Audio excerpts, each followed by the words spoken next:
Une fois que vous avez vu les portes de San Ildefonso et del Espíritu Santo, juste entre les deux se trouve la porte du palais. Toujours sur le sol, on peut voir son nom inscrit dans du marbre noir.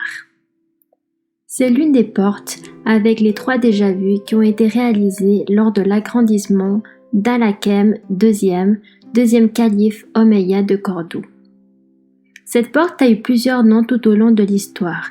Elle était connue à l'époque musulmane comme la porte de la colombe car l'islam considérait cet animal comme sacré. Également connue à l'époque chrétienne sous le nom de porte San Pedro, Saint-Pierre, car elle est la plus proche de la chapelle San Pedro et San Lorenzo, Saint-Laurent, à l'intérieur de la mosquée cathédrale. Aujourd'hui, on l'appelle la porte du palais car elle est la plus proche de l'ancien palais épiscopal. Sur cette porte, nous pouvons voir un clair exemple du mélange de la décoration chrétienne et musulmane. On peut apprécier l'arc aveugle, outrepassé islamique dont l'ouverture est ornée d'un décor végétal et son alphise. Cette structure a déjà été vue sur les portes précédentes, bien que sur celle-ci on puisse voir une décoration gothique très tardive.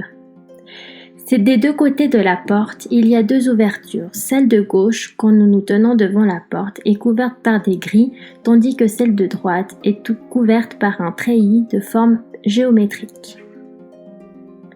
La porte suivante est la porte de Saint-Michel. Elle se trouve sur le mur occidental et est située entre la porte de San Esteban et la porte del Espíritu Santo.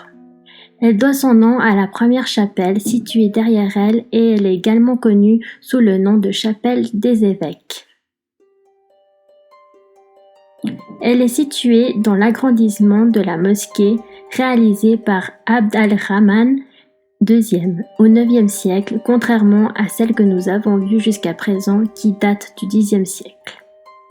Elle a été modifiée au XVIe siècle et a donc perdu une grande partie de l'essence de la période musulmane.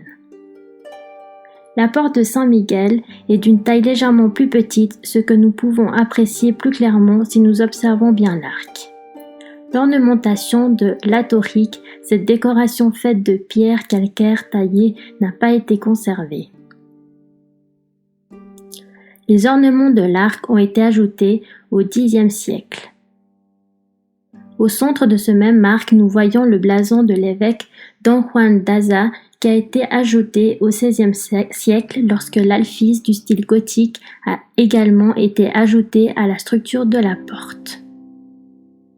À l'époque de l'émir Abdallah, un sabbat, une galerie fut construite pour joindre la partie de la mosquée réservée à l'émir, à l'Alcazar arabe, où se trouve aujourd'hui le palais épiscopal. Ce passage était au-dessus de la rue publique qui se trouvait sur le même chemin. Il s'agissait d'un passage surélevé.